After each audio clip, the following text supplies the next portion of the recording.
You don't know me, the man on the ground rasped, blood darkening his teeth. Walk away, kid. Liam Hayes looked at the four men closing in, then at the rusted wrench in his hand, and said the only thing that made sense. I know enough. That was it. 3 seconds. No plan, no backup, no guarantee he'd walk out of that parking lot with all his teeth. Just a 26-year-old mechanic, a piece of scrap iron, and something burning in his chest that he couldn't name and couldn't ignore. If you're new here, hit that subscribe button right now and drop your city in the comments below. I want to see exactly how far this story travels. The heat in Kingman, Arizona didn't break after sundown. It just changed shape, moved from the pavement into the air, thick and dry, pressing against your skin like a hand that didn't want to let go. It was the kind of night that made people irritable, made dogs howl at nothing, made old arguments flare back up in double-wide trailers with the AC rattling on its last legs. Liam Hayes didn't notice the heat anymore. He'd grown up in it. He was driving his '94 Silverado back from a parts run in Flagstaff, the flatbed loaded with a rebuilt transmission casing he'd sourced for $40. Less than his boss expected, which meant he was already calculating whether to mention that saving or just let it ride. He was tired. His knuckles were still stained with grease that wouldn't come out no matter how hard he scrubbed. And he had a half-eaten gas station burrito on the passenger seat that he kept telling himself he'd finish, but kept forgetting. He wasn't looking for anything. He wasn't thinking about anything except getting home, checking on his mother, and maybe sleeping 4 hours before the shop opened at 7. Then he saw the lights. Not police lights, not headlights, just the ambient glow of Kingman bleeding up into the low desert sky, and beneath it, tucked behind the shuttered remains of what used to be a Flying J, off Route 66, a cluster of movement that didn't belong to the night. He almost didn't stop. He pulled onto the gravel shoulder and sat there with the engine idling, squinting through the windshield. 4 figures, one on the ground. The arithmetic of it was simple and ugly. He put the truck in park. Later, people would ask him what he was thinking in that moment. Reporters, podcasters, a true crime blogger from Phoenix, who drove 3 hours to interview him at the shop. They all wanted the same thing. They wanted him to say he felt called or chosen, or that some instinct deeper than reason took over. They wanted a story about destiny. Liam always told them the same thing: I just couldn't drive away. He grabbed the wrench off the floorboard, a 14-inch combination wrench with a stress crack in the handle he'd been meaning to replace for 6 months, and he got out of the truck. The gravel crunched under his boots. The 4 men didn't hear him coming, or if they did, they didn't take him seriously, which was a mistake people made about Liam Hayes with some regularity. He was lean, not particularly tall, with blonde hair, sun-bleached, almost white, and hands that were calloused to the point of looking older than the rest of him. He didn't have the build of a fighter. He had the build of a man who spent 10 hours a day torquing bolts and didn't have time for the gym. He got within 20 feet before one of them turned around. The man was thick-necked, late 30s, wearing a dark canvas jacket despite the heat. He had the flat eyes of someone who'd made a habit of not feeling things. Wrong place, the man said. Not a warning, a fact. Maybe, Liam said. He kept walking. Stop. Liam stopped, not because he was afraid, but because he'd gotten close enough to see the man on the ground clearly, and what he saw made his stomach drop. The man was big, not just large built like something structural, like a load-bearing wall that had been forced horizontal. He was wearing a black leather vest over a white thermal, and even face down in the gravel, with blood running from somewhere above his left ear. There was something about him that suggested the natural order of things had been violated. This was not a man who belonged on the ground. This was not a man who lost fights. He was losing this one. Walk away, the man on the ground said. His voice was gravel and broken glass. Don't know you. Don't owe you. Walk away. Liam looked at him, then at the 4 men, then back at him. I know enough, Liam said. What happened next took 11 seconds. Liam knew this because a security camera mounted on the back of the abandoned fuel station recorded the whole thing, and the timestamp was right there in the corner of the footage when it eventually appeared on the internet and broke several viewing records in the process. 11 seconds. Liam moved left instead of forward, which pulled the 2 men on that side away from the man on the ground. He didn't swing the wrench. He held it horizontally with both hands and drove it hard into the solar plexus of the nearest man, with the butt end a short, sharp strike that had more physics than muscle behind it. The kind of thing you learn by accident when you'd been leveraging tools in tight engine bays for 8 years and understood instinctively how to transfer force. The man went down, making a sound like a punctured tire. The second man grabbed for Liam's arm. Liam let him take it, used the momentum to spin himself into a position where his elbow connected with the man's nose. Not hard enough to do structural damage. Hard enough to make the man's eyes water and his grip loosen. He turned. The third man, the thick-necked one, was reaching for something inside his jacket. Liam threw the wrench. Not at the man. He threw it at the ground in front of him hard so it bounced up with a sharp metallic crack that sounded in the quiet of the desert night considerably more violent than it actually was. The man flinched back. His hand came out of his jacket, empty. The fourth man had already taken 3 steps toward the highway. "Tell me to stop," Liam said. His voice was calm. That was the thing people always mentioned later. The thing that unsettled everyone who heard the audio from the security footage. He wasn't breathing hard. He wasn't shaking. He sounded like a man asking whether you wanted cream in your coffee. Nobody told him to stop. The thick-necked man looked at the 2 on the ground, looked at the fourth man's retreating back, looked at Liam Hayes standing in the dark with his empty hands and his grease-stained knuckles in his absolute inhuman stillness. "We'll find you," the man said. "Okay," Liam said. They left. He stood there until he couldn't hear them anymore. 2 cars starting up on the far side of the lot, headlights sweeping away toward the interstate, and then he exhaled slowly and walked over to the man on the ground. "Can you sit up?" "I've been sitting up since before you were born," the man said, and proved it by pushing himself upright with one arm in a motion that cost him something, though he didn't let it show in his face. Up close, the man was in his late 50s. Heavy jaw. Gray hair buzzed close on the sides, longer on top. A beard trimmed with the kind of precision that suggested it was the one vanity he allowed himself. His eyes were dark, and they were already assessing Liam in a way that felt less like gratitude and more like measurement.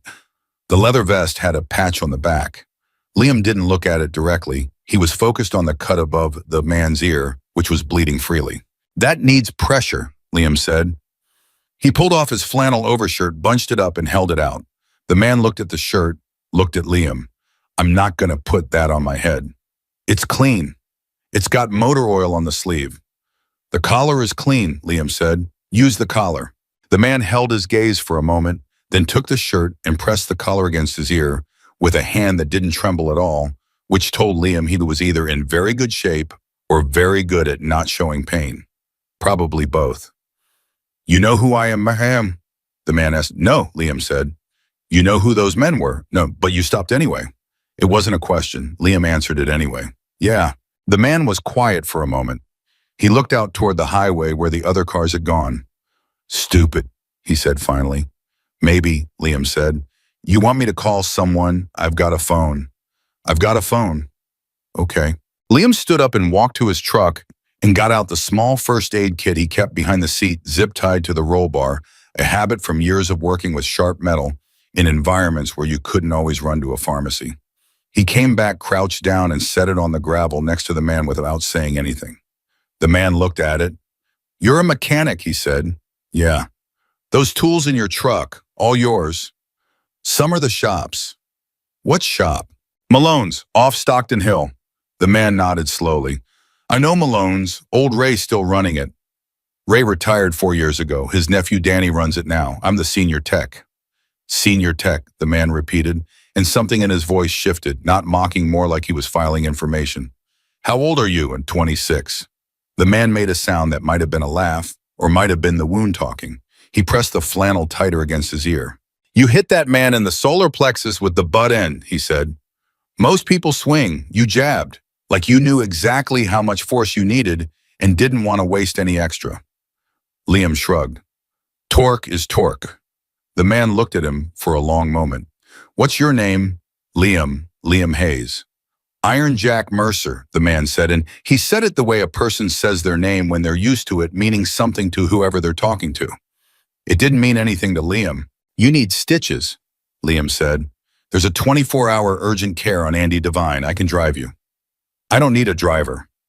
"Your motorcycle's over there," Liam said. He'd noticed it during the fight, a Harley Street Glide, all black, parked at the edge of the lot at an angle that suggested it had been ridden fast and parked faster. You ride that home tonight with a head wound, and you'll eat the center divider before you hit the first traffic light. Jack Mercer looked at the motorcycle. He was quiet. I'll look at it while you get cleaned up, Liam said. Make sure nothing got damaged. Nobody touches my bike. I'm not nobody, and I'm not asking. You want it checked or you want to find out what's wrong with it at 60 miles an hour. Another long pause. Liam was learning that Iron Jack Mercer used silence the way other men used words deliberately to see what you'd do in it. Liam didn't do anything in it. He just waited. Fine, Jack said. The urgent care was 7 minutes away. Liam drove while Jack sat in the passenger seat with the flannel pressed against his head, not speaking, looking straight ahead. The burrito was still on the seat between them. Jack looked at it once. You want that? Liam asked. No. Me neither. He dropped Jack at the door and came back to the parking lot. The street glide was still where it had been left.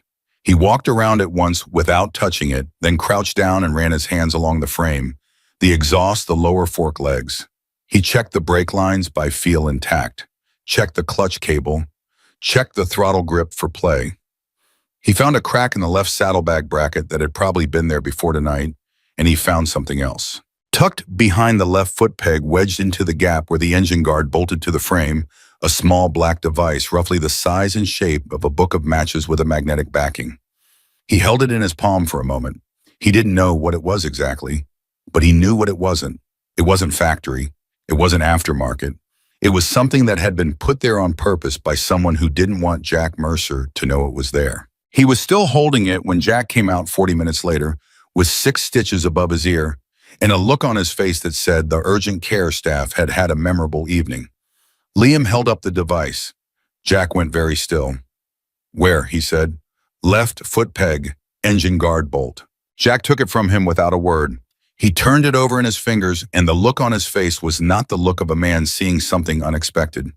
It was the look of a man seeing confirmation of something he'd feared. How long you think it's been there? Liam asked. Long enough, Jack said. He put it in his vest pocket. Looked at the bike. Looked at Liam. You found that in the dark, he said. By feel.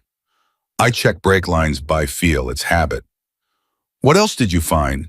Crack in the left saddlebag bracket. Hairline been there a while. You want it welded or replaced? I'd replace it. The metal's fatigued around it. Jack was quiet for a moment. Then he said, Are you working tomorrow? 7 a.m. I'll be there at 8. For the bracket. For the bracket, Jack said, but he said it in a way that meant something else entirely. He mounted the street glide slowly, not because he was afraid, but because his body was cataloging what tonight had cost it and sending him the invoice, and started it up. The engine turned over with a sound that Liam felt in his back teeth. Clean, properly tuned. Whoever maintained that bike knew what they were doing. Jack pulled to the edge of the lot and stopped. He didn't look back. Liam Hayes, he said just loud enough to carry. Yeah. Those men. The one you put down, the one you drove your elbow into. You could have broken his nose clean through. You didn't. Liam didn't say anything.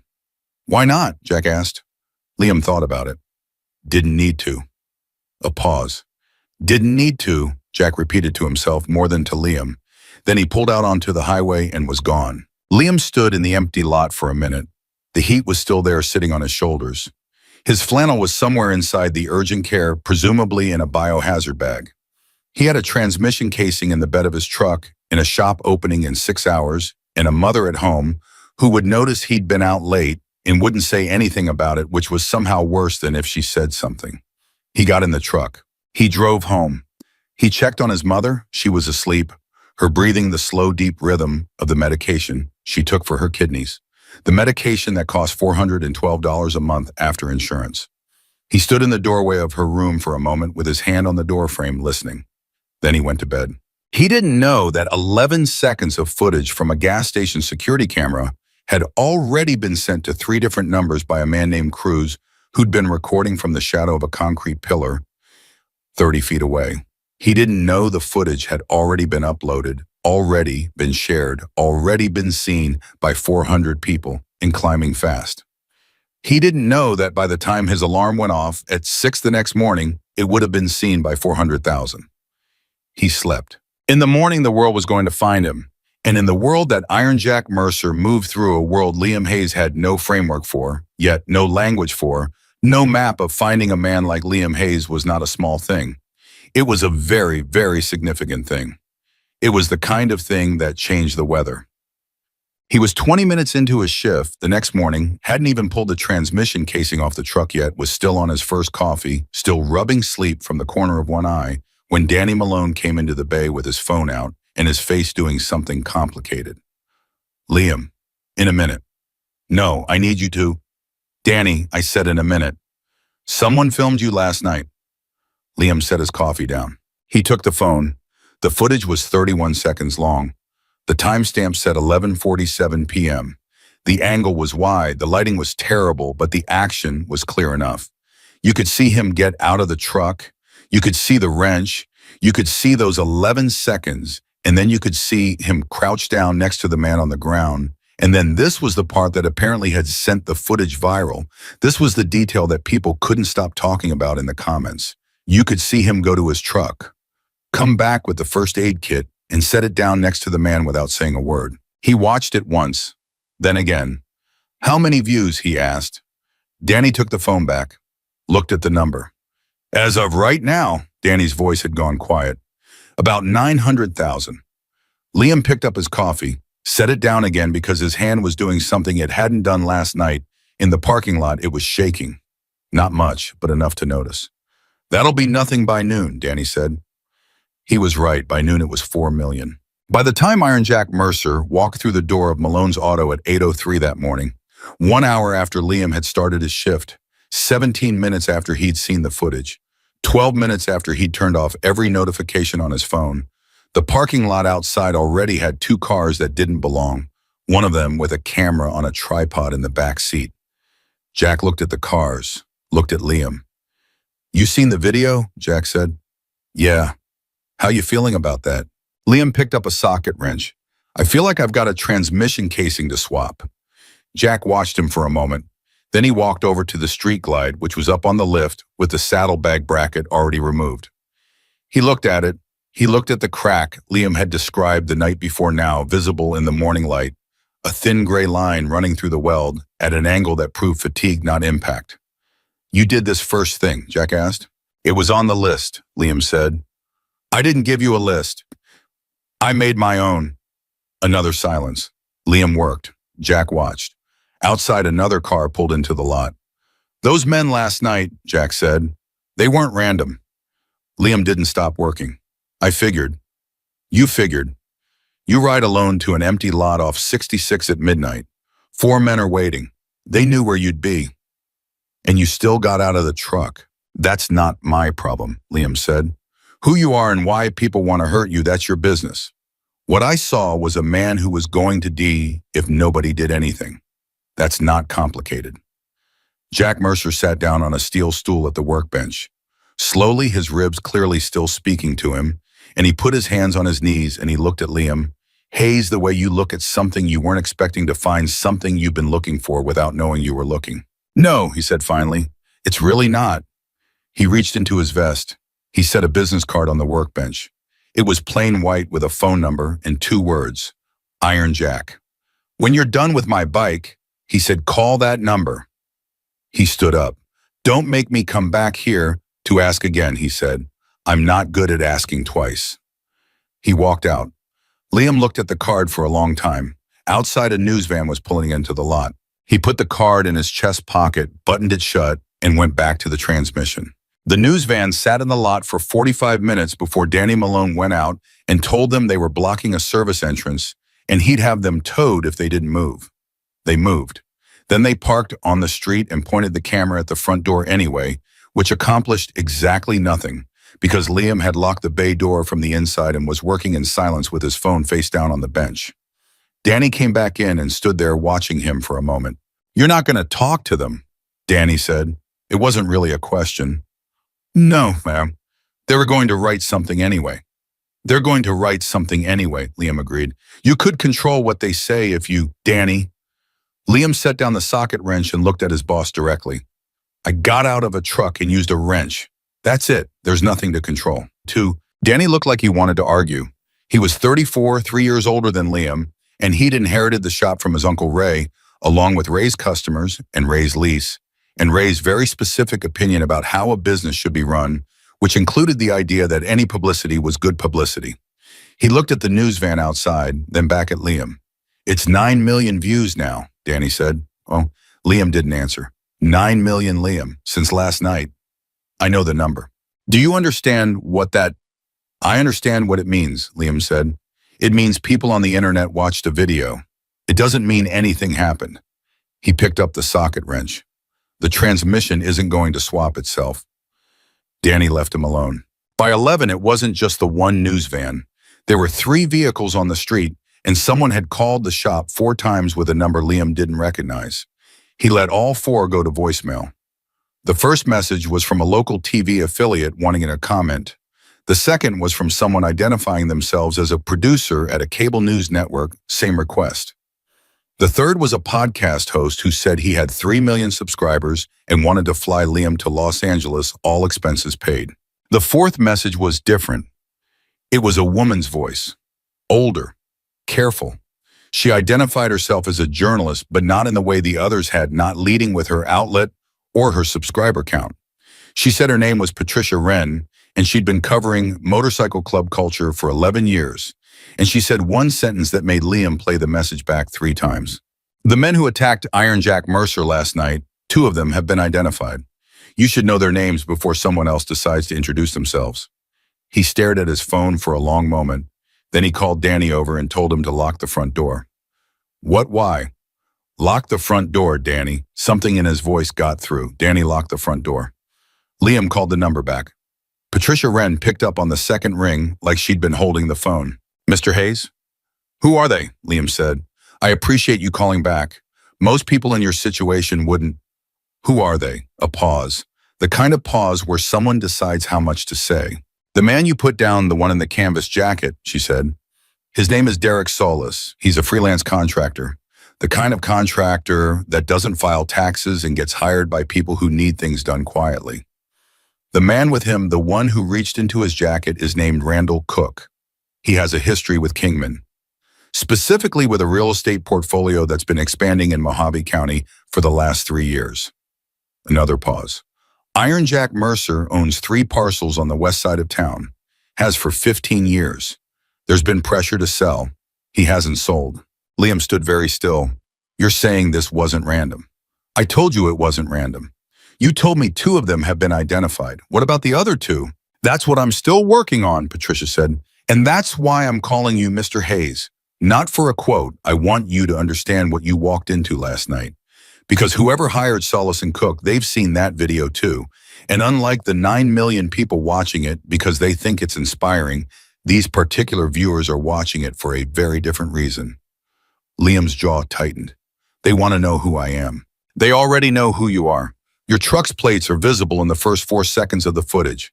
It took someone with basic resources about 40 minutes to get your name, your employer, and your home address." She stopped. "Let that land. I'm not trying to frighten you. You're doing a pretty good job of it." "Good," she said. "Frightened people pay attention. Mr. Hayes, I've been reporting on this county for 4 years. What's happening in Mojave County right now is not simple. It involves money and land and people who are used to things going the way they want them to go. Iron Jack Mercer is one of the only people who's been willing to hold a line. Last night was not the first attempt. It was just the first one that got filmed." Liam looked at the locked front door. On the other side of it, 3 camera crews were pointing lenses at a building where a man was standing in an auto bay trying to understand how a transmission swap had turned into this. "What do you want from me?" he asked. "Right now, nothing. I just want you to have my number. And I want you to be careful." She hung up. He stood there holding the phone, and for the first time since the previous night, he felt something cold move through him.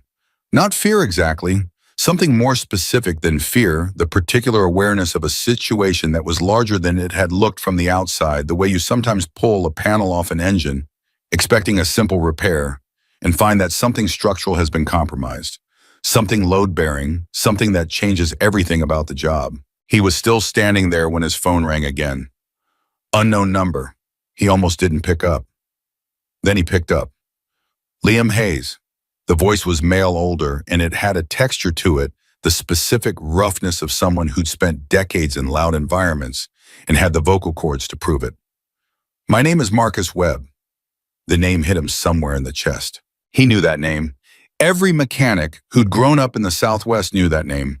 Marcus Webb had built the engine that set a land speed record at Bonneville in 1987 and another one in 1993. He had a shop in Tucson that people drove from 3 states away to bring their machines to. He was 62 years old and had never taught a class, never written a book, never done a single interview, and had turned down a full professorship from an engineering school in California with 2 words: no thanks, according to the story that had passed through the trade like scripture. "Mr. Webb," Liam said, and his voice came out younger than he wanted it to. "I watched the video," Webb said. "Not the part where you use the wrench, the part after." "What part after?" "The part where you check the brake lines by feel before you even check the body of the bike." A pause. "In the dark." Liam didn't say anything. "You found the tracker," Webb said. "Yeah." "In the dark." "Yeah." "How long you been working on bikes?" "I started on cars. Got into bikes about 4 years ago. We get more walk-in bike work than Danny expected when he took over, so I learned." "Who taught you?" "Books mostly, some YouTube. Trial and error." A silence that Liam couldn't read. "Trial and error," Marcus Webb said to himself. "Is there something I can help you with, Mr. Webb?" "Jack called me this morning," Webb said. "He told me what you did. Not what's on the video, what you did before and after. The wrench, fine, that's instinct. But the kit, checking the bike, finding what you found." Another pause. "He asked me to call you." "He told me to call him." "I know, he wanted me to call first." Webb's voice shifted slightly. "I want to ask you something, and I want you to answer it honestly and without thinking about what the right answer is. Just what's true, okay? When you checked those brake lines, was that procedure or was that something else?" Liam thought about it, not for long. "Both them," he said. "It's procedure because it's habit. But with that bike specifically, something felt off when I walked around it. The weight distribution was wrong, not much, but enough. I wanted to know why. And the tracker was behind the foot peg, small, magnetic backing, but it had a physical weight to it, plus whoever put it there disturbed some road grime around the mount. That's what I felt when I ran my hand along the guard. The grime pattern was wrong." A long silence. "How long have you been a senior tech?" Webb asked. 4 years at Malone's, 2 years before that at a place in Flagstaff. "You're 26. You sound like Jack." "Jack's not wrong very often," Webb said. Then without transition, "I'm going to ask you something and you don't have to answer. But I want you to think about it before you say no." A beat. "Have you ever thought about what you could do with your hands if you had the right materials and the right environment and someone who knew how to direct it?" Liam leaned against the workbench. "Everyone thinks about that," he said. "Not everyone has hands like yours." "You've never seen my hands." "I've seen how they move," Webb said. "The video, you adjusted the torque mid-swing. You weren't thinking about it, you just did it. That's not learned behavior, Mr. Hayes. That's kinesthetic intelligence. It's extremely rare, and most people who have it spend their whole lives in situations too small for what they're capable of." Liam's throat was tight. He didn't know why, exactly. "My mother's sick," he said. It came out of nowhere. He hadn't meant to say it. Webb didn't miss a beat. "I know. Jack told you."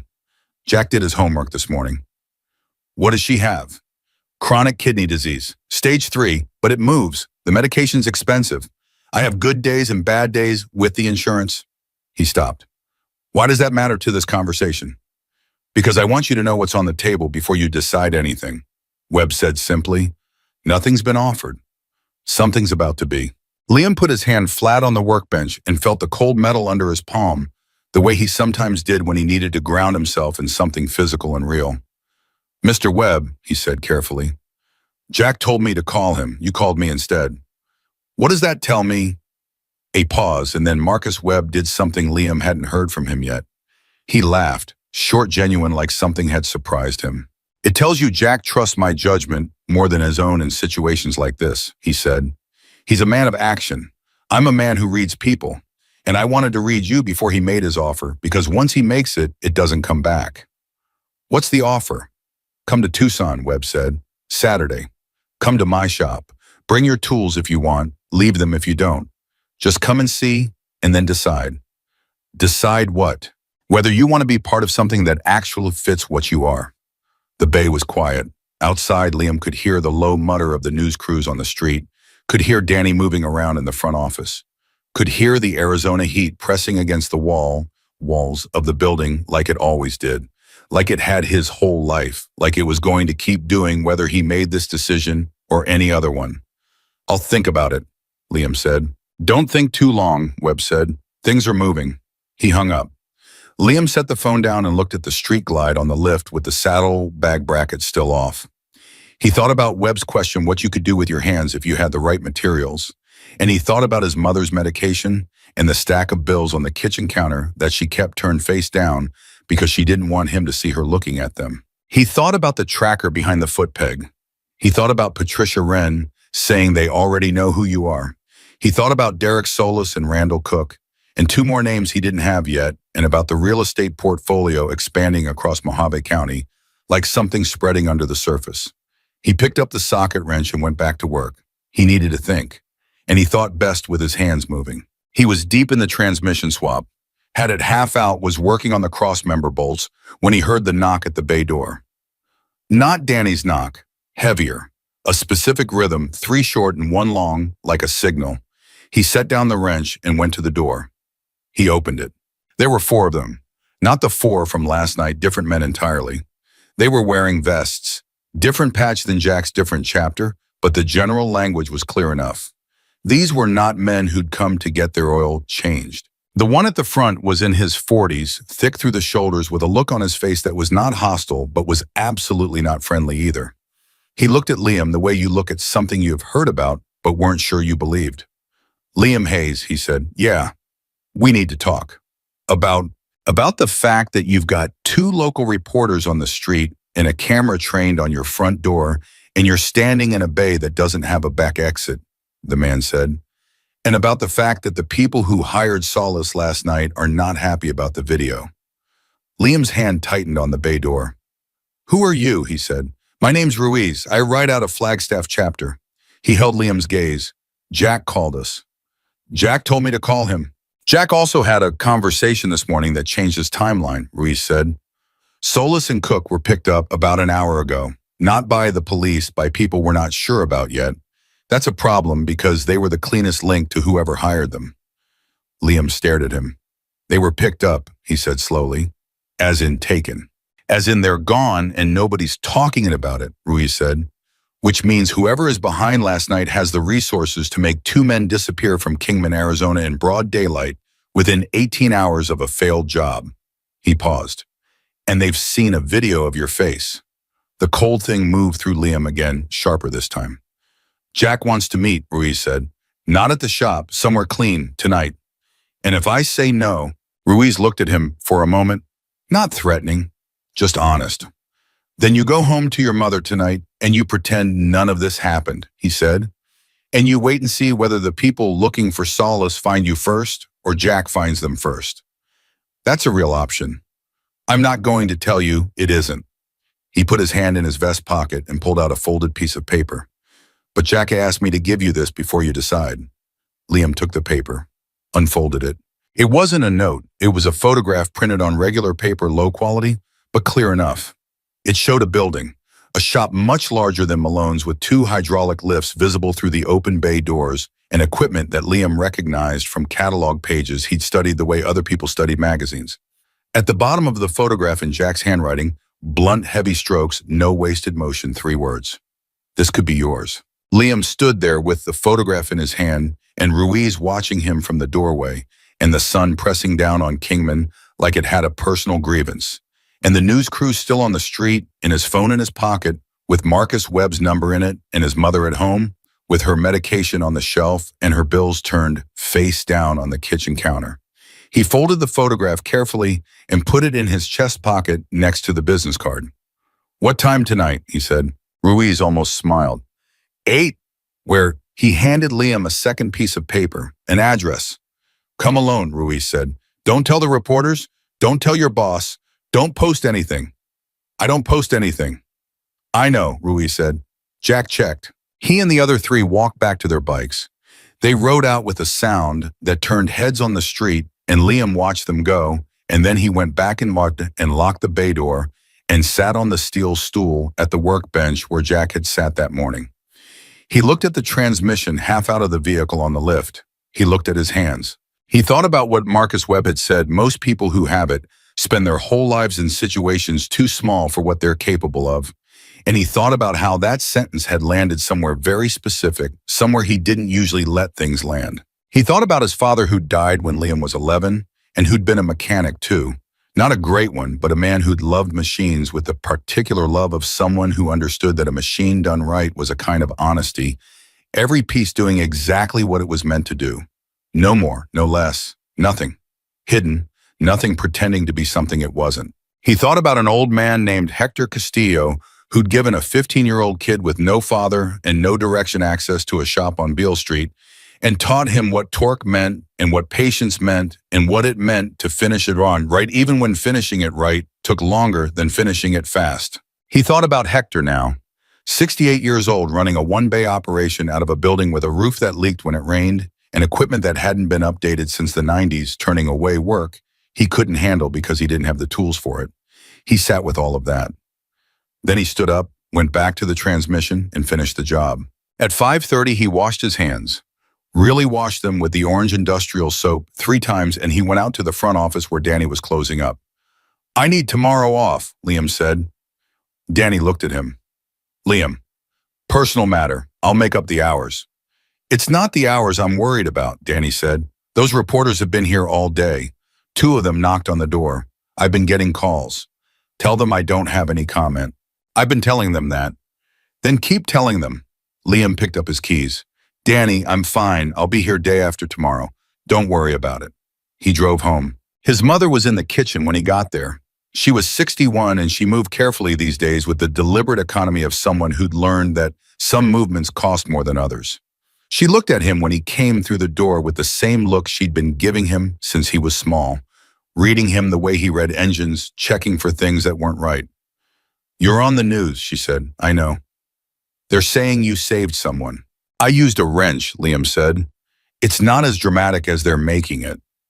She looked at him for a long moment. She didn't push. She never pushed. It was one of the things about her he was most grateful for and most burdened by simultaneously: her absolute unwillingness to ask for more than he offered, even when she clearly wanted to. "Sit down," she said. "I made soup." He sat down. She set a bowl in front of him and sat across from him with her tea, and for a few minutes neither of them said anything, and the kitchen was warm and quiet and ordinary in a way that felt right now almost painful in its goodness. "Mom," he said, if something changed, if things got different, the money situation." She looked at him over her tea. "What kind of different?" "Better," he said. "Different and better." She set the cup down. Her hands were steady. She had good days and bad days with that, and this was a good day, and he was glad. "What did you get yourself into, Liam?" she asked quietly. He looked at his soup, then at her. "I don't know yet," he said honestly, "but I think maybe something found me." She was quiet for a moment. Outside, a car went by slowly. He tensed, then relaxed when it kept going. "Your father used to say that," she said, "that the right things find you if you don't hide." He hadn't expected that. It moved through him like a current. "Yeah," he said. "Yeah, he did." She picked up her tea again. "Eat your soup," she said, "and whatever it is, be careful." He ate. He was careful with his face. But in his chest pocket against his ribs, he could feel the weight of the business card in the photograph. And at 8 o'clock, he was going to drive to an address on a piece of paper and sit across from Iron Jack Mercer and find out exactly what was on the table. And somewhere in Tucson, Marcus Webb was waiting. And somewhere in Mojave County, 2 men named Solis and Cook had disappeared in broad daylight. And 9 million people had watched 31 seconds of footage of a mechanic from Kingman who just couldn't drive away. He finished his soup, he washed the bowl, he kissed his mother on the top of the head. Then he went to his room and sat on the edge of his bed and looked at his hands in the low light, front and back the way you look at tools before a job, assessing, checking, making sure everything was where it needed to be. At 7:45, he got up, put on his jacket, and walked out the door. The address Ruiz had given him was a ranch property 12 miles outside Kingman, down a county road that turned to packed dirt after the first mile and a half. Liam drove it with his headlights on low and his windows down, and the desert on both sides of him was absolutely dark and absolutely quiet, in the way that only desert got, not peaceful exactly, but indifferent, the way things are when they have been around long enough to stop caring about individual outcomes. He almost missed the turn. There was no mailbox, no reflector, just a gap in the scrub that became a driveway when you committed to it. He committed. There were 6 motorcycles parked outside a low building with light coming through the windows. 2 men he didn't recognize were standing outside, and they watched him pull up and get out of the truck without saying anything, which was either a good sign or a very bad one, and he didn't spend time deciding which. He walked to the door and knocked. Jack opened it himself. He looked better than he had at the urgent care color, back in his face the stitches hidden under a small bandage above his ear, moving without the careful economy of a man managing pain. He looked at Liam for a moment, then stepped back and let him in. The room had a table, 8 chairs, 6 men, and enough tension to strip paint. Liam recognized Ruiz from that afternoon. The others were strangers, different ages, different builds, all wearing vests, all watching him with the same careful attention Jack had used at the urgent care, the kind of attention that wasn't hostile, but didn't have any give in it either. "Sit down," Jack said. Liam sat. Jack sat across from him. He put his hands flat on the table. Big hands scarred the hands of someone who'd built and broken things in equal measure for a very long time. "I'm going to tell you some things," Jack said. "Some of it you've already figured out, some of it you haven't. When I'm done, you can ask questions or you can walk out that door. Either is acceptable. What's not acceptable is you sitting on what I tell you and making decisions later that put you or your mother in a bad position because you didn't have the full picture." Clear, Liam said. Jack nodded. "The men who attacked me last night work for a man named Gerald Pruitt. He runs a development company called Cornerstone Pacific out of Phoenix. In the last 4 years, Cornerstone has acquired significant land holdings in Mojave County, some of it purchased clean, some of it acquired through methods that don't hold up well to scrutiny. The parcels I own on the west side of town are the last significant barrier to a corridor they need for a logistics development they've been quietly permitting for 18 months. He paused. "I've been offered money 3 times. I've said no 3 times. Last night was Pruitt's way of moving from conversation to action." "How do you know it's Pruitt?" Liam asked. "Because Randall Cook has been on Pruitt's payroll in an informal capacity since 2019, Ruiz said from the end of the table. "We've been watching Pruitt for a while." "Solis and Cook," Liam said. "Patricia Wren told me they were picked up this morning." The room got quiet in a particular way. Jack looked at Liam with something new in his expression. "You talked to Wren," Jack said. It wasn't quite a question. "She called me. She knew their names before most people could have pulled the footage." "Patricia Wren has been building a case against Pruitt for 2 years," Jack said. "She's good. She's also in a position that's become dangerous, which is why she's talking to people like you instead of publishing." He held Liam's gaze. "Cook and Solis being gone is significant. It means Pruitt moved fast to cut the link, which means he's worried." "Worried about what? The video?" "The video put your face everywhere," Jack said. "But more importantly, it put the story everywhere. Before last night, Pruitt's play was quiet. Land deals permits pressure. Nothing that made the front page. Now there's a viral video of 4 men attacking someone in a Kingman parking lot, and the 2 men who've been identified have a documented connection to a Phoenix developer who happens to be buying up land in the same county." He sat back. "Pruitt doesn't like daylight. The video gave him a lot of it." Liam turned this over carefully. "And I'm in the video." "You're in the video," Jack said, "which makes you relevant to Pruitt's problem in 2 ways. First, you're a witness who can identify Solis and Cook by voice and physical description. Second," he paused, "the way you handled yourself last night has attracted attention from people other than Pruitt, and that attention is something Pruitt can't ignore." "What people?" Liam said. Jack looked at him steadily. "Me, Marcus, the network we operate within, which brings me to why you're sitting at this table instead of talking to a reporter on your front porch." He reached to his right and slid a folder across the table. Liam opened it. Inside were 2 documents. The first was a service contract, mechanical consultation, maintenance, and technical support for a fleet of vehicles. The compensation figure was more than Liam made in a year at Malone's. More than 2 years if he was being precise. The second document was a medical coverage agreement. His mother's name was on it, her exact diagnosis. The coverage was comprehensive, including the specialist in Phoenix that her regular doctor had mentioned twice, and she'd refused to pursue because of the cost. Liam closed the folder. He didn't reach for it. He didn't push it back. He just set his hands flat on the table the same way Jack had and looked across. "You had her diagnosis," Liam said. "I had her name," Jack said. "Medical records are easy when you know the right people." "That's not something I love," Liam said, and his voice was level, but the message was clear. "Fair," Jack said. "I'm not apologizing for it. I needed to understand what you were working with before I made an offer I couldn't take back." "And Hector Castillo," Liam said. A brief silence. Ruiz shifted in his chair. One of the other men looked at Jack. Jack's expression didn't change, but something in it did, some layer of it, some underlying thing. "What about him?" "He's the reason I know how to do anything worth doing with my hands," Liam said. "He's 68. He's running a shop on Beale Street with a roof that leaks and a lift that's 12 years past its service date. He turned down retirement because he's got nowhere to go and nothing to retire to." He looked at Jack directly. "I'm not signing anything until you tell me what Hector's situation looks like if I say yes to yours." The room was quiet. Jack looked at Liam for a long time. Liam let him look. He'd learned in the last 18 hours that Jack used silence as an instrument to measure, to test, to understand what a man was made of when nothing was filling the space. Liam let the silence be what it was and didn't try to fill it. "What are you asking for?" Jack said. "I'm not asking for anything extravagant. I want Hector's shop made viable equipment that works, a roof that doesn't let in the rain, and whatever referral pipeline or business support your network can provide to keep it running. I want him to finish his career with dignity. He doesn't need to know where it comes from." Liam paused.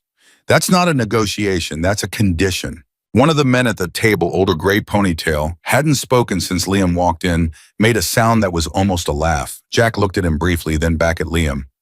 "You know what the funny thing is," Jack said, "is that you're sitting in a room with 6 men who have between them done things considerably more dangerous than what you did last night, and none of them have ever sat at this table and opened with a condition." "I'm not trying to impress anyone," Liam said. "I know," Jack said. "That's exactly why it's impressive." He looked at the folder on the table. "Hector Castillo gets what he needs. I'll make the calls tomorrow. It'll take 2 weeks to arrange without attracting attention, but it gets done. You have my word." "Your word," Liam said.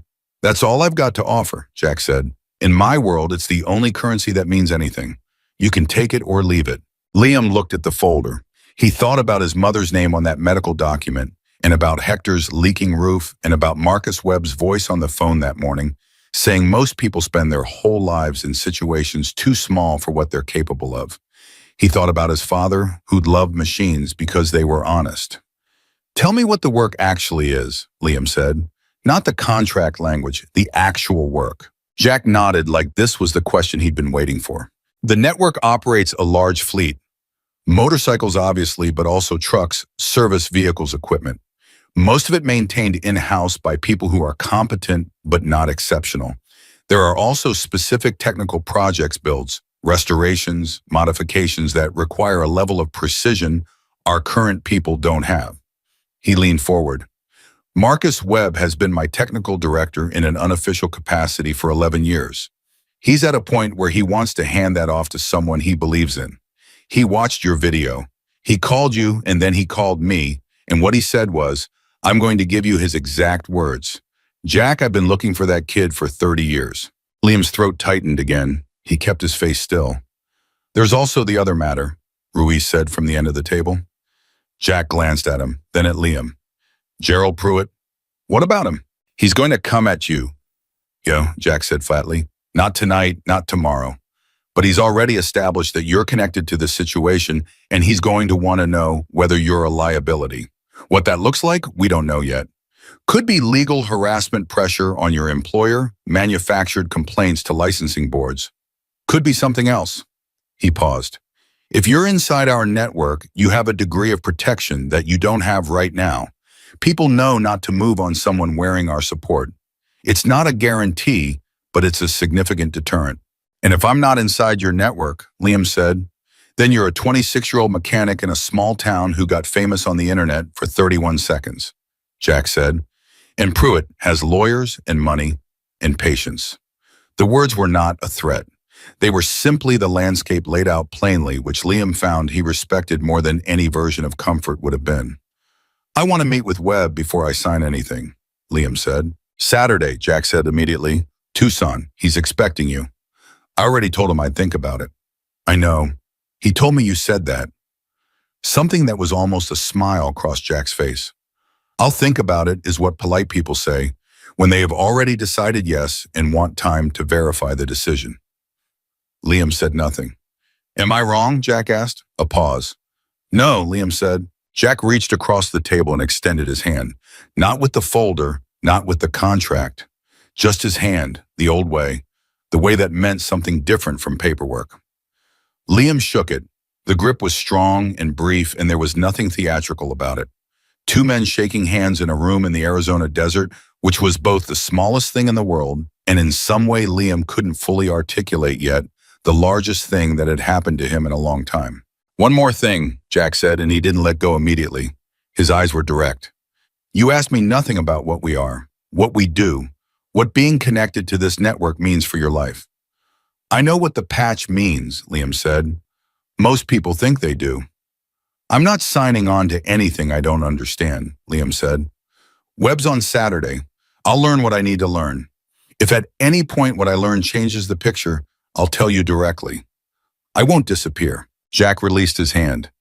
Good, he said. Disappearing's for people who don't have the stomach for honest conversations.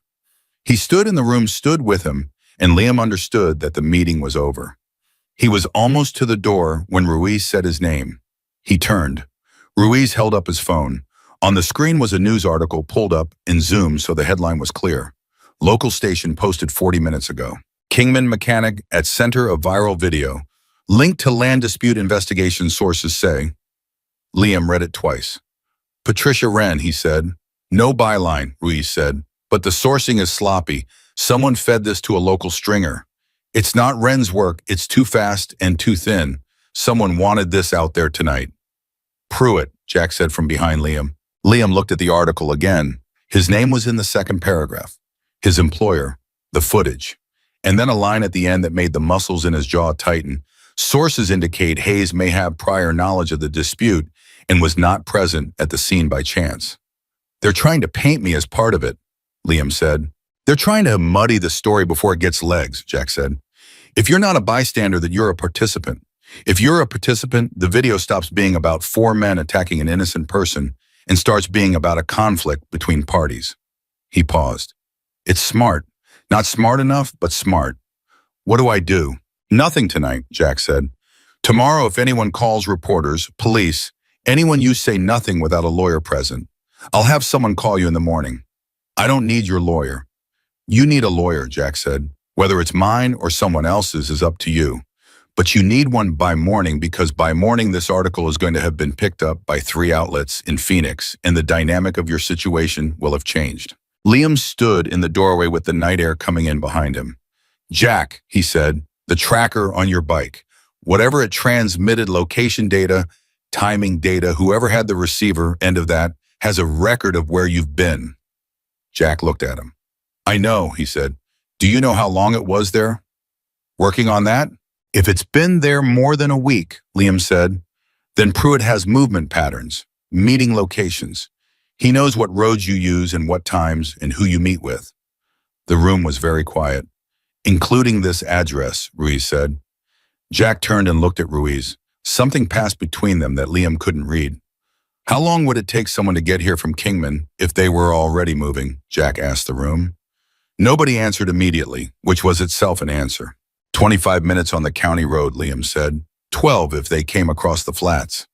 Jack made a decision in about 3 seconds. Liam recognized the speed of it, the same speed he'd gotten out of the truck 2 nights ago, the speed of someone whose instincts were calibrated. We move, Jack said. Not loud, not panicked, just a fact delivered to a room that received it the same way. The 6 men were on their feet, and organized in under a minute, which told Liam this was not the first time this particular room had cleared on short notice. Ruiz was on his phone. Two men went out the back. One stayed near the front window. Jack looked at Liam. "Your truck is outside," he said. "Yeah. You can leave now. Go home. This is not your situation." Liam looked at him. "You said the tracker was behind the foot peg." "Yes." "Who checked your bike before last night? Who would have had access to the engine guard bolt?" Jack went still. "My regular mechanic," he said slowly. "Shop in Bullhead City." "When was the last service?" A pause that lasted a beat too long. "3 weeks ago," Jack said. "Then it's been transmitting for 3 weeks," Liam said, "which means they knew about every meeting, every location, every—" He stopped. "Does anyone else in your network use that shop?" The man at the window turned around. Ruiz lowered his phone. Jack's face did something complicated and controlled the face of a man, absorbing a significant piece of information and not allowing it to change his posture. "Ruiz," he said quietly. "Already on it," Ruiz said and stepped outside. Jack looked at Liam. "You figured that out just now." "It was the obvious question," Liam said. "It wasn't obvious to anyone else in this room." "Everyone else in this room was thinking about Pruitt," Liam said. "I was thinking about the bike." Jack looked at him for a moment. Then he said, "Go home, Liam. Take a different route than you came. Don't stop." "And Saturday?" "Saturday is still Saturday," Jack said. "More important now, not less." He put his hand briefly on Liam's shoulder. Not paternal, not dramatic, just solid and sure, the way you touch something you intend to take care of. "Go." Liam went. He drove home on the long route through the edge of town rather than the highway, and he watched his mirrors the whole way with the calm attention of someone doing a job, not with the ragged alertness of someone afraid. And he wasn't sure which of those things was more unsettling, the fear or the absence of it. His mother's light was off when he got home. He stood in the dark kitchen for a moment. Then he got a glass of water and sat at the kitchen table and pulled out the 2 pieces of paper from his chest pocket, the business card and the photograph, and laid them flat on the table in front of him. The photograph showed the shop in Tucson. He looked at it in the low light for a long time, not with longing exactly, but with the clear-eyed recognition of someone who understood what they were looking at. That shop had the kind of equipment that made certain jobs possible that were otherwise impossible. It had space and resources, and if Marcus Webb was in it, a standard of craft that almost nobody in the Southwest was working at. And outside this kitchen, somewhere in Kingman or Phoenix or Bullhead City, there was a man named Gerald Pruitt who had just realized that the mechanic in the viral video was connected to the one person he'd been trying to remove for 3 years, and that the mechanic had found the tracker, and that the mechanic had a mind that worked in ways that complicated the picture considerably. Liam put the photograph and the card back in his pocket. He went to bed. He lay in the dark and thought about his father saying that the right things find you if you don't hide, and about Marcus Webb saying his hands knew more than his words, and about Iron Jack Mercer saying go home with his hand on Liam's shoulder in a way that meant something closer to come back. He thought about Hector Castillo and a roof that leaked when it rained. He closed his eyes. And 3 miles away in a parking lot, he couldn't see a man he didn't know yet was photographing his truck's license plate from a phone, sending it to a number in Phoenix, and receiving in return a single word: confirmed. He found out about the photograph of his truck at 6:47 in the morning when Patricia Wren called him before his alarm went off. He picked up because he'd saved her number, and because in the last 48 hours she'd proven to be the one person feeding him information that turned out to be accurate before it mattered rather than after. "They've been watching your house," she said, no preamble. Liam sat up. "Since when?" "I don't know exactly. I got a tip an hour ago from someone who saw a car parked on your street last night that didn't belong to the neighborhood. Dark blue Tahoe, no plates visible. It was gone by 5 a.m. She paused. "It's confirmation that Pruitt's people have made you a priority." He was already standing, moving to the window. The street was empty. Normal. Morning quiet. "The article last night," he said. "I saw it. That's not my work." "I know." Jack said it came from someone feeding a stringer. Pruitt's people trying to muddy the narrative. A brief silence. "You met with Jack last night." "That's not something I'm going to confirm or deny to a journalist." "Fair," she said immediately. Then let me tell you what I know, and you can do what you want with it. Pruitt has a meeting in Phoenix today with the county permitting office. Routine on the surface, but the timing is interesting given what happened 2 nights ago. My read is he's trying to accelerate the corridor permit before the story gets big enough to attract regulatory attention. Another pause. If that permit goes through, the land dispute becomes considerably harder to fight. Jack's parcels can be condemned under certain infrastructure provisions if the corridor is officially designated. Liam's jaw tightened. How long does he have? The meeting's at 2. Permits at that level don't get approved same day, but preliminary authorization can be granted, which is essentially the first domino. Once that falls, the legal process becomes very difficult to interrupt. She stopped. I'm telling you this because you're in the story whether you want to be or not, and people who are in a story without understanding it tend to make decisions that hurt them. What do you need from me? He asked. Nothing right now, she said, but I want you to keep my number close. If anything happens today, anything that feels off, anyone you don't recognize approaching you, call me before you call anyone else. Why before anyone else? Because I've been watching Pruitt for 2 years and I know how he operates, she said. And because the lawyer Jack's going to send you this morning has a conflict of interest I think you should know about before you let him in the door. Liam went very still. What conflict? His firm has done work for Cornerstone Pacific. Not recently and not directly on the Mojave County project, but the connection exists. I don't know if Jack knows. I don't know if it's intentional. But you should know. She hung up. He stood in his room for a moment. Then he got dressed, moved to the kitchen, started coffee, and called Jack before the pot finished brewing. Jack answered on the first ring, which meant he hadn't slept or had slept very little, which in turn meant the situation at the ranch had developed after Liam left. The lawyer you're sending me, Liam said. What firm? A pause of about 2 seconds. Holloway and Crane. Why? They've done work for Cornerstone Pacific. Silence. The particular silence of a man recalibrating. Who told you that? Jack asked. Does it matter? It matters because if it's accurate, I was either given bad information or someone in my circle made a decision without my knowledge, and both of those are significant problems. It's accurate, Liam said. Verify it yourself. I will. Jack's voice was flat and controlled, but something underneath it had shifted. Not anger exactly, something colder. I'll send someone else. Give me 2 hours. Jack, Liam hesitated. Pruitt has a permitting meeting in Phoenix at 2. Another silence. Longer this time. Who's your source? Jack asked. Someone who's been watching him longer than you have, Liam said. The preliminary authorization on the corridor permit. If he gets it today, what does that do to your position? Jack exhaled slowly. It makes the next 6 months very expensive and very complicated. It doesn't end it, but it changes the math significantly. A pause. How do you know about the corridor? Because I've been paying attention, Liam said. That's what you wanted, right? Someone who pays attention. A sound that was almost a laugh, but not quite. Yeah, Jack said. That's what I wanted. So what do we do about 2 o'clock?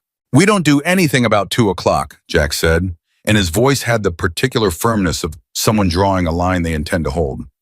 You go to work, you talk to the new lawyer when she arrives, and you stay inside the building. What happens in Phoenix today is not your problem. But, Liam, the tone changed. Not hard, but definite. You've been in this situation for 48 hours. There are things in motion that started long before you were in the picture, and there are people handling them who've been doing this for years. Your job right now is to not become a liability by moving too fast. A pause. Can you do that? He wanted to argue. He recognized the impulse and assessed it and let it go. Yeah, he said. Good. Lawyer's name is Sandra Okafor. She'll be at the shop by 9. She's not connected to any of this. She's out of Flagstaff. She's good, and she owes me a favor that predates Cornerstone Pacific by about a decade. He hung up. Liam drank his coffee. His mother came out in her robe and looked at him the way she always did, reading the room before reading the person. You're up early, she said. Couldn't sleep. She looked at him for a moment, then went to the cabinet and got her own cup without saying anything else. They sat at the kitchen table together in the morning quiet, and Liam was aware with a specificity that surprised him of how much he wanted to protect this exact thing, this kitchen, This woman, this ordinary silence. Mom, he said, if someone calls today, someone you don't know, don't answer. She looked at him over her cup. And if someone comes to the door, don't open it.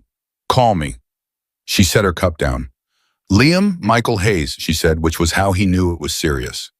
What exactly did you get into 2 nights ago? He looked at her. He made a decision. Something bigger than I expected, he said, but I'm handling it, and it's going to make things better for us. I need you to trust me for a few more days. She held his gaze. She had the same eyes he had, same color, same directness, the eyes of someone who'd learned early that a looking away was expensive.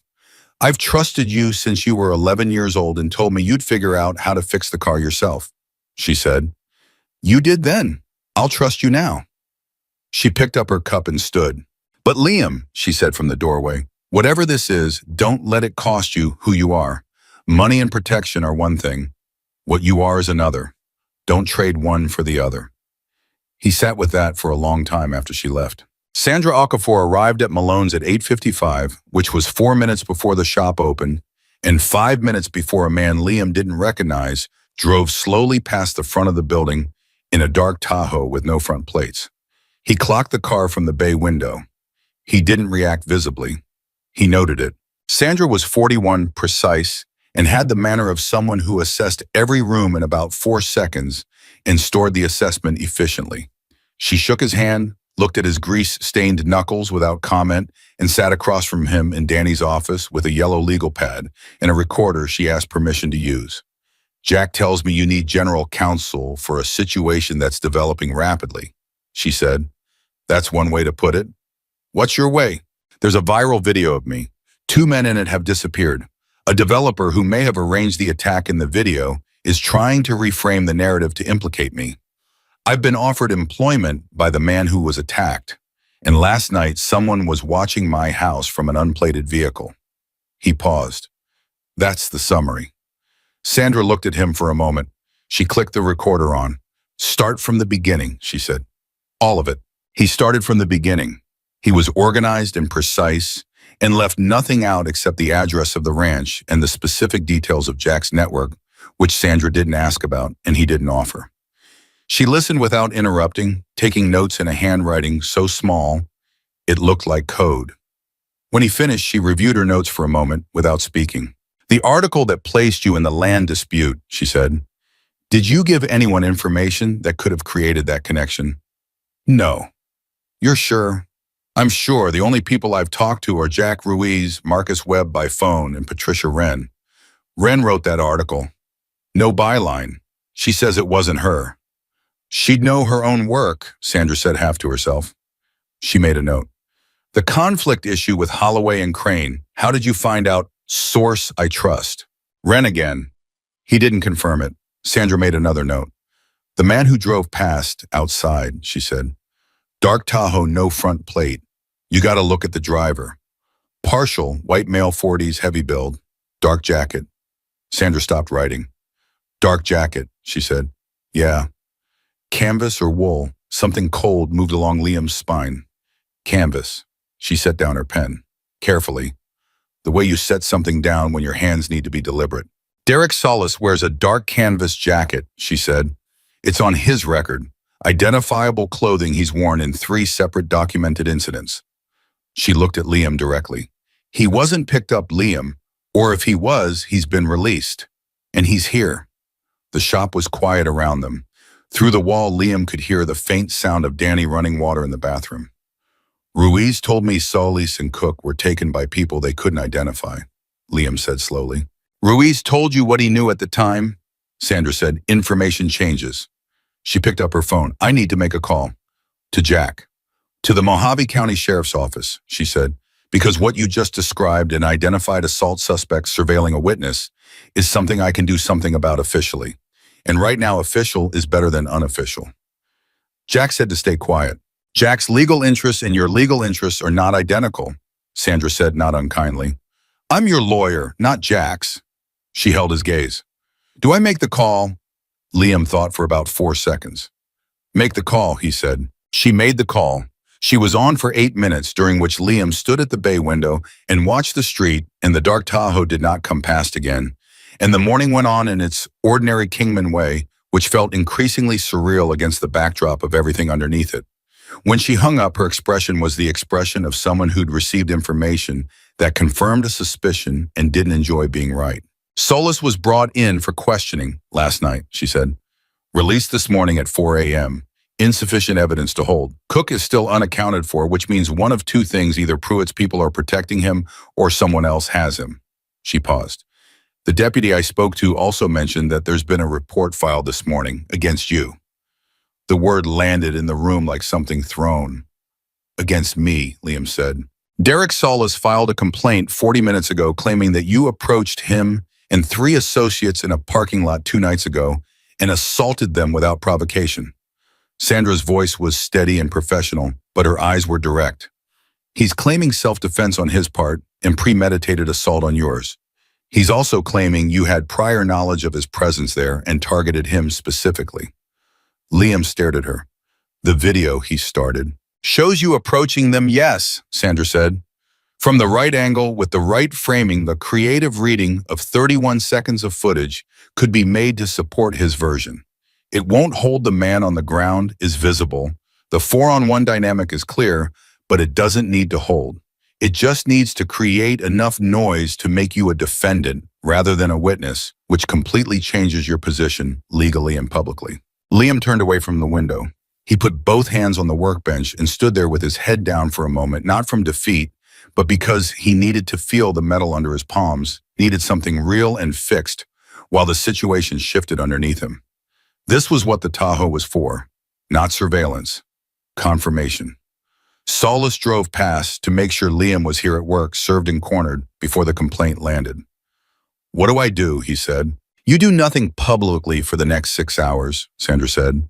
I'm going to file a counter complaint, get your statement formally documented, and make sure the security footage from the gas station is preserved with proper chain of custody before anyone with an interest in its disappearance can interfere with it.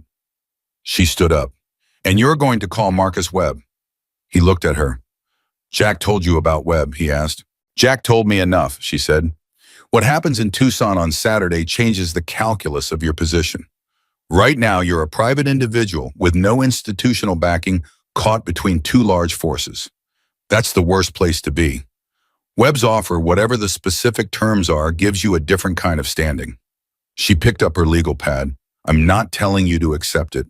I'm telling you that the landscape looks different depending on which side of that decision you're on. She stepped out to make calls, and Liam was left alone in Danny's office with the morning sun coming through the blinds in flat bars and the sound of the street outside and the very specific weight of a situation that had, in the space of 48 hours, gone from a wrench in a parking lot to a legal complaint, a surveillance operation, a corrupt permit meeting in Phoenix, and a missing man who might be protected or might be dead.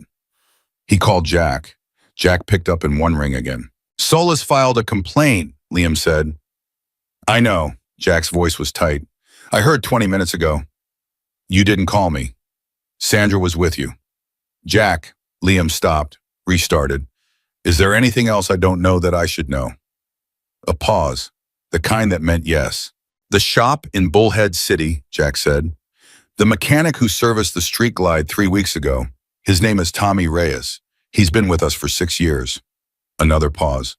We found a second tracker this morning on Ruiz's bike. Same placement, same device.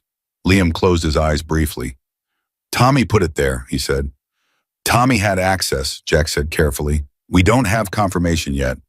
Jack, same placement, same device, 2 bikes serviced by the same man. That's confirmation.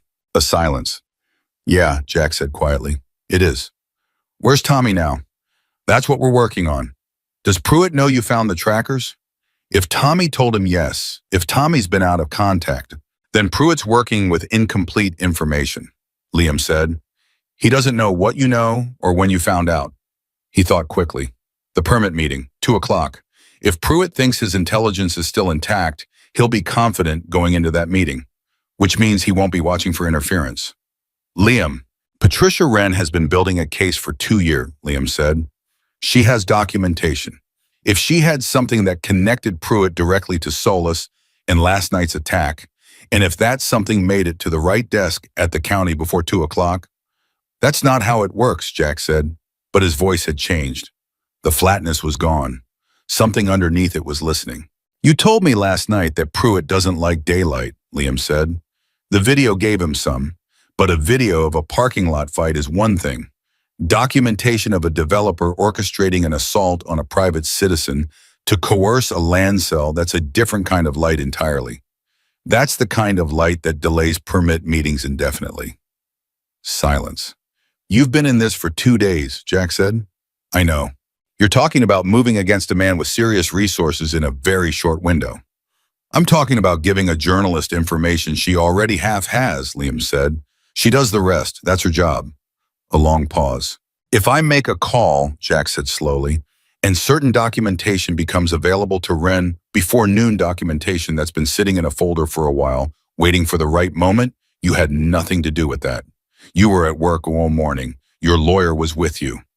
I was at work all morning, Liam said. My lawyer was with me. And Saturday is still Saturday, Jack said, and Saturday is still Saturday. The call ended. Liam put his phone in his pocket and went out to the bay and picked up his tools. Danny was pulling a sedan onto the second lift, and the ordinary work of the morning resumed around him, the smell of oil and rubber and metal, the specific sounds of a working shop, the work itself which asked nothing of him except precision and attention and the willingness to finish what he started. At 11:43, Patricia Wren published a piece. Not a local station article, not a stringer item, a full investigation piece byline sourced and specific running on a regional platform with a reach that covered the entire Southwest. It named Gerald Pruitt, it named Cornerstone Pacific, it cited documented communications emails, meeting records, payment logs connecting Pruitt's company to Derek Solis across 3 separate engagements over 14 months. It included a timeline of the Mojave County land dispute, the 3 refused offers to Jack Mercer, and a detailed account of the assault on the night of the viral video, framed not as a biker incident, but as an orchestrated act of coercion against a private property owner. It also included in the final section a brief account of the complaint Solis had filed that morning against Liam Hayes, which Patricia characterized as, in her precise and well-sourced language, consistent with a pattern of retaliatory legal action used by Cornerstone Pacific to silence witnesses and complicate narratives in prior land acquisition disputes. By 12:30, the Pruitt piece had 40,000 shares. By 1:15, the county permitting office in Phoenix released a statement indicating that the 2 o'clock meeting regarding preliminary corridor authorization in Mojave County had been postponed pending review of materials recently brought to the office's attention. Liam read the statement on his phone in the bay, standing next to a sedan with its hood up. He read it twice. Then he put his phone away and went back to work. Sandra came in at 1:45 with the expression of someone who had had a productive morning. The complaint against you has been flagged for review given the publication of Wren's piece, she said.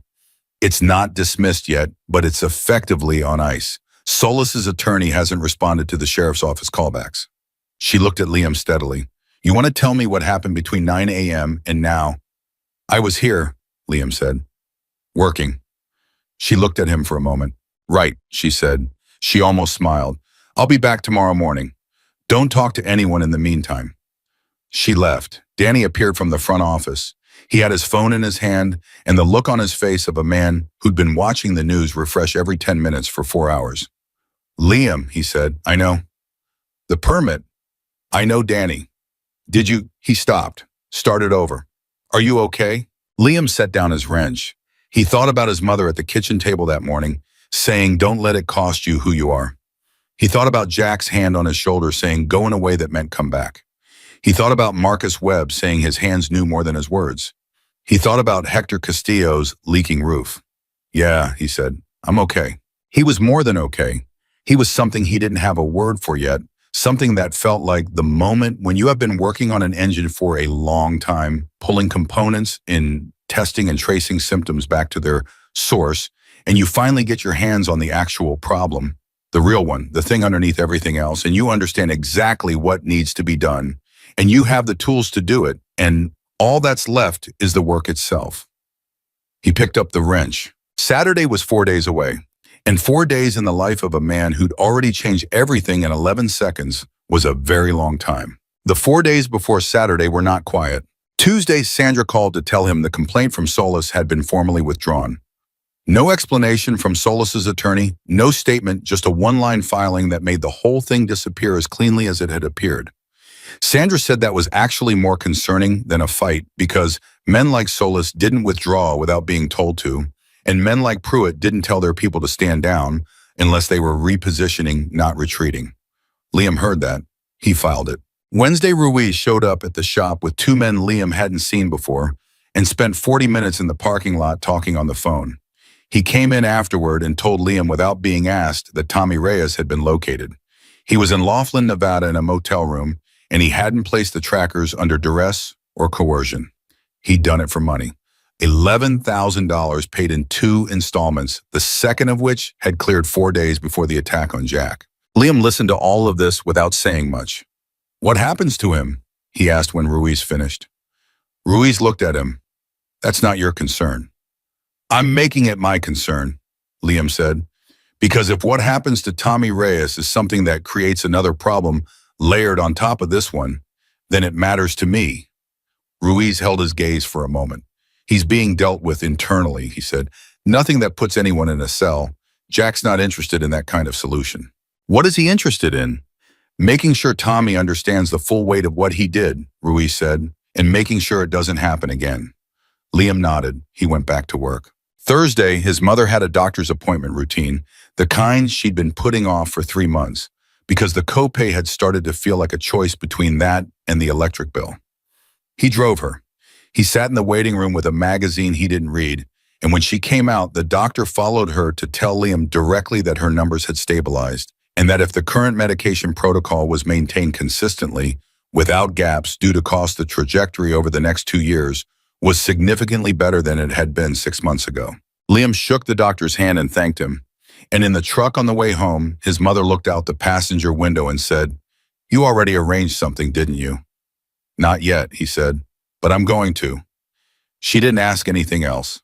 She put her hand briefly on his arm, then took it back, and they drove home in the easy silence of two people who understood each other well enough not to need words for everything. Friday night, he packed a bag, tools, clean clothes, the photograph of the Tucson shop that he'd been carrying in his chest pocket all week, and had transferred to the bag with the specific deliberateness of a man who understood that some things needed to stop being carried and start being arrived at.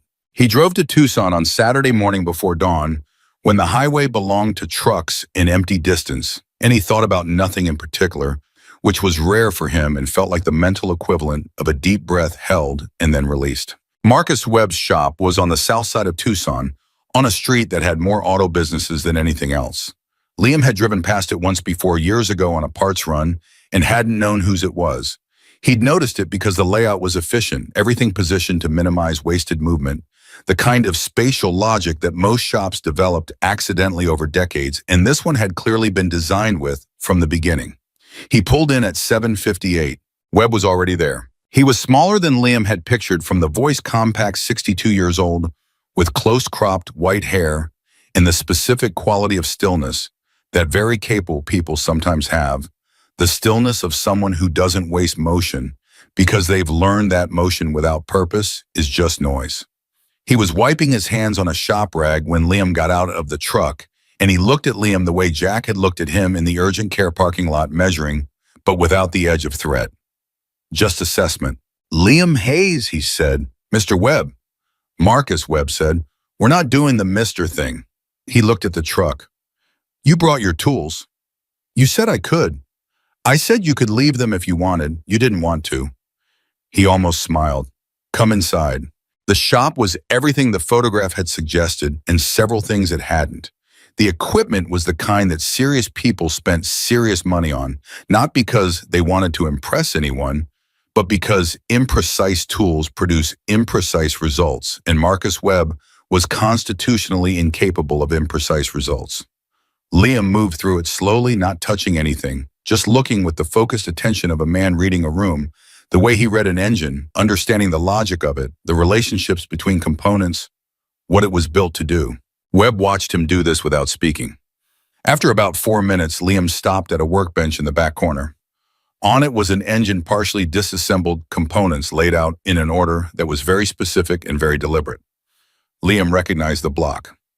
Modified Harley-Davidson Milwaukee 8. The modifications were not factory, not aftermarket catalog. Someone had done serious custom work on the bore, the porting, the valve geometry. Whose build? Liam asked. Mine, Webb said. Started it 8 months ago. Put it down 6 weeks ago. Why'd you put it down? Because I got to a point where the next decision was between two approaches, and I couldn't feel clearly which one was right. When I can't feel it clearly, I stop. He paused. Most people push through when they can't feel it. That's how you ruin something. Liam crouched down and looked at the lower end without touching it. He looked at the bearing surfaces, the clearances visible from the outside, the specific choices made in the machining. You went tighter on the rod clearances than spec, he said. Yes, because you're running it harder than the factory engineers designed for. Yes. And the port work on the intake, you opened it more than most people would go because you want better low-end torque, not peak horsepower. Silence. What does that tell you? Webb asked. That this engine isn't being built for a dyno sheet, Liam said. It's being built for real-world riding. Long miles, variable conditions. You want it to feel right across the whole range, not just light up a number in ideal conditions. Webb was quiet for a moment. The decision I couldn't make, he said. What do you think it was? Liam looked at the engine for another moment. He stood up. The cam timing, he said. You've pushed everything else far enough that the stock cam profile is the limiting factor now. But going too aggressive on the cam risks the low-end character you build everything else around.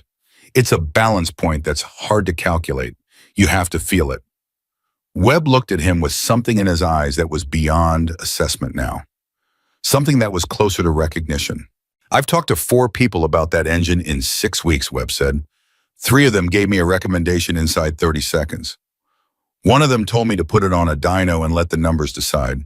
He paused. You're the first one who understood what the actual problem was. Liam said nothing. Put your hands on it, Webb said. Liam looked at him. Go ahead, Webb said. Tell me what you feel. He crouched down again and put his hands on the block. Not the machine surfaces, the external ones, the ones that would tell him about the material's behavior through the texture and temperature variations. The things you couldn't see, but could understand through contact if you'd spent enough years developing the vocabulary for it. He stayed there for almost 3 minutes. Webb didn't move, didn't speak. When Liam stood up, he said, You want a cam with a slightly tighter lobe separation than what most people would spec for this bore. Keeps the low-end torque intact, gives you the lift you need up top without fighting what you've already built into the bottom end. It's going to feel counterintuitive on paper. But on paper isn't where this engine lives. Webb exhaled slowly. How long have you been doing this? He asked. Working on bikes 4 years. That's not what I mean. Liam met his eyes. I know what you mean. Webb straightened up and put his hands in his pockets and looked at the engine for a moment. Jack wants me to take you on as a technical director in training, he said. That's the official term for it. What it means practically is that you work here with me for 18 months. You learn what I know, the good and the bad, and the hard parts. After 18 months, you take over management of the technical operations for the network, everything from fleet maintenance to builds like this one, to consulting on anything that requires this level of judgment. He looked at Liam. The compensation in the contract is accurate. The medical coverage for your mother starts on the 1st of next month if you sign by Monday. And Hector, Liam said. Jack called me Wednesday, Webb said. I made some calls of my own. There's a supply and service arrangement being structured for Hector Castillo's shop in Kingman, preferred parts pricing referral business from 3 other shops in the network, and a facilities upgrade that'll be framed as a contractor improvement project so it doesn't raise questions. He paused. He'll think he got lucky, which is accurate. He did get lucky. He got lucky that the kid he taught 20 years ago turned out to be someone who remembers where he came from. Liam stood very still. He'd promised himself he wasn't going to make this decision until he'd stood in this shop and talked to this man and understood what the work actually was. He'd been rigorous about that, had kept the decision at arm's length through a week of legal complaints and surveillance and permit battles and his mother's doctor visit and Ruiz in the parking lot and all of it. He kept it at arm's length because he knew himself well enough to know that the moment he let it get close, it was already decided and he'd wanted to be sure. He was sure. I have a condition, he said. Webb looked at him with something that was definitely a smile, this time brief and genuine. Jack told me you'd have a condition. This engine, Liam said. I want to finish it. A pause. That's your condition, Webb said. I want to finish it here with you before I sign anything. Not as a test, not as an audition, because it's not done, and leaving it undone bothers me, and I want to understand how you think before I agree to learn from you. Webb looked at him for a long moment. Then he reached into the bench drawer, pulled out a set of hand tools, and set them next to Liam's bag. Then let's finish it, he said. They worked for 4 hours. It was the most instructive 4 hours of Liam's working life. And not because Webb taught in the conventional sense. He didn't explain, didn't lecture, didn't narrate his decisions. He worked alongside Liam and asked questions at specific moments. And the questions were the teaching, each one positioned precisely at the point where a choice was being made, forcing Liam to articulate the reason for the choice before making it, which was harder than it sounded, because most of the time, Liam made choices with his hands before his mind caught up, and the question of why required him to work backward from instinct to language. At one point, 2 hours in, Webb stopped and looked at him. You're doing something I've only seen twice before, he said. Liam didn't stop working. What's that? You're running the calculation before you know you're running it. The result arrives first. The process stays invisible, even to you. He paused. That's not something I can teach. It's something you either have or you don't. Liam set down the tool he was holding. He looked at Webb. Why does it matter? He asked. To you, specifically. Webb was quiet for a moment. Because I've been doing this for 40 years, he said. And I've spent most of that time doing the work, but not enough of it making sure the work continues after I'm done with it. I'm 62. My hands are still good. My eyes are still good. I've got maybe 10 years of this left at this level, maybe less. He looked at the engine. I don't want what I know to end when I do. That sounds large. It's actually very simple. I want to hand something to someone who will carry it right. Liam picked the tool back up. Okay, he said. They finished the engine at 12:40. Webb looked it over with the careful attention of a man who had no tolerance for almost right running his hands over the work, the way Liam had run his hands over the Street Glide's frame in that parking lot a week ago, checking by feel for the things that weren't visible. He straightened up. It's right, he said, simply. It was the highest compliment Liam had ever received in his professional life, and it was delivered with no ceremony whatsoever, which made it better. They were washing up at the utility sink when Webb's phone rang. He glanced at it, then at Liam. Jack, he said, and answered it on speaker. How's it going? Jack asked. Engine's done, Webb said. Ask me a real question. A pause. Liam's still there. I'm here, Liam said. Pruitt's been in contact with his attorney since the Wren piece dropped, Jack said. The county meeting has been postponed indefinitely.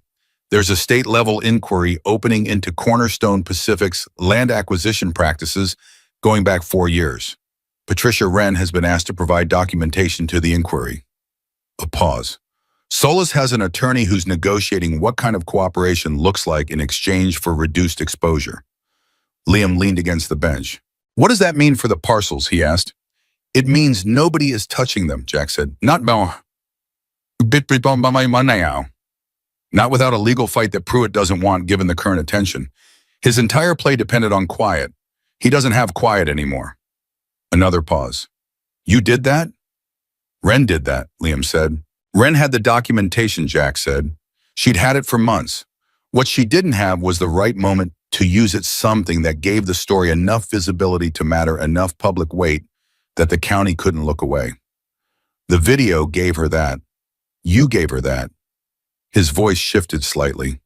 Didn't need to, he said. The echo of what Liam had said in that parking lot. Didn't need to break his nose. That's apparently your operating principle. Liam said nothing. Saturday still going well, Jack asked. Webb looked at Liam. Liam looked at the engine they just finished sitting clean and complete on the bench. He looked at his hands. He thought about 11 seconds in a parking lot, in a rusted wrench, in a man on the ground who'd said walk away, and everything that had followed from the decision not to. He thought about his mother's hand on his arm in the truck. He thought about Hector Castillo's leaking roof soon to be repaired by a contractor who wouldn't ask questions. He thought about Patricia Wren publishing the truth because someone handed her at the moment she needed. He thought about Tommy Reyes in a motel room in Laughlin, and Derek Solis pulling his complaint, and a permit meeting that would not happen on the timeline Gerald Pruitt had planned. He thought about his father saying the right things, find you if you don't hide. He hadn't hidden. He'd gotten out of a truck with a rusted wrench and walked towards something, instead of away from it, and everything that followed had been the consequence of that, not luck, not destiny, just the simple compounding arithmetic of one honest decision made at speed in the dark. Saturday went well, Liam said. He heard something in Jack's voice then. Not warmth exactly, Jack. Mercer wasn't built for warmth the way most people meant it, but something adjacent to it. Something that was satisfaction and respect in the particular quality of a man who'd been right about something he cared about being right about. Good, Jack said. I'll have Sandra send you the paperwork Monday morning. He hung up. Webb dried his hands and looked at Liam. You need lunch, he said. Yeah. There's a place 2 blocks over. Good green chile. We'll walk. They walked. The Tucson morning had gone full and bright around them, the heat doing what desert heat did, pressing down with a completeness that didn't apologize for itself.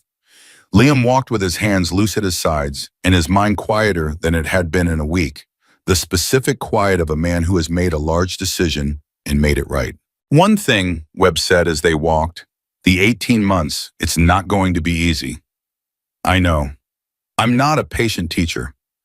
You spent 4 hours this morning not explaining a single thing and just asking questions at the exact right moment, Liam said. That's the most patient kind of teachings there is. Webb looked at him sideways. He said. They got lunch. Webb ordered for both of them without asking which, under other circumstances, Liam would have found irritating and in this context found oddly comfortable, like a thing that was already settled between them. They ate without talking much, which was fine. Liam had learned in the last week to read silence differently, not as absence, but as presence, as a thing that serious people used when words would only dilute what was already understood. On the drive back to Kingman that afternoon, Liam called his mother. She picked up on the 3rd ring. How'd it go? She asked. Good, he said. Really good. A pause, he could hear her exhale. When do you start? 2 weeks, he said. I need to give Danny notice. Train whoever takes my spot. Danny's going to be upset. Danny's going to be fine. He's got 2 good techs coming up. He just doesn't know it yet. A pause. Mom, the medical coverage. It starts next month. The specialist in Phoenix, the one Dr. Ewan mentioned. Liam. I'm making the appointment, he said. Not a question. I'm making it Monday. Silence on her end, the kind that meant she was holding something together. Okay, she said quietly. Okay, he said. He drove. The highway was straight and long, the way Arizona highways were the kind of road that made you feel both very small and very located. Like the landscape was indifferent to you personally, but precise about where you were. At the Kingman exit, he took the surface roads instead of the highway spur, and he drove past Malone's out of habit, dark now, closed for the weekend, the bay doors down the lot empty. He'd worked there for 4 years, and the place had given him what he needed when he needed it, and now he was moving past it, which was the right thing, which didn't make it simple. He drove past it and didn't stop. He drove past the turnoff for Route 66, past the gas station, with the security camera that had recorded 31 seconds of footage that had been seen by 22 million people by Thursday, and was still climbing past the empty lot where a week ago he had gotten out of a truck with a rusted wrench because he couldn't drive away. He didn't stop there either. He drove home. His mother was in this kitchen, and there was soup on the stove again, and the house smelled like warmth and ordinary life, and Liam Hayes walked through the front door of the only place he'd ever fully been himself, and stood in the kitchen with his jacket still on, and looked at the woman who had raised him alone and loved him without condition, and turned the bills face down on the counter so he wouldn't see her worry. She looked at him. You're different, she said. Same, he said. She shook her head. Same person, different weight. She turned back to the stove. Sit down. He sat down. She set a bowl in front of him.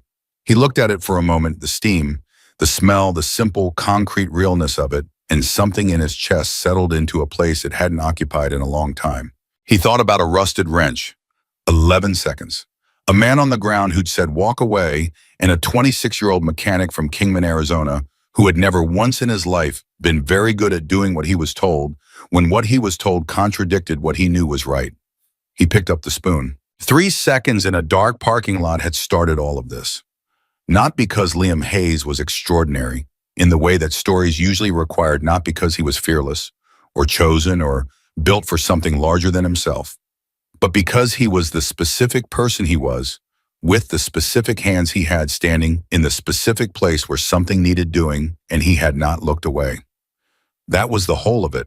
That was enough. Liam Hayes ate his soup, and in 2 weeks he would drive to Tucson with everything he owned in the bed of his truck, and the work he was built for was finally waiting for him, and he was ready.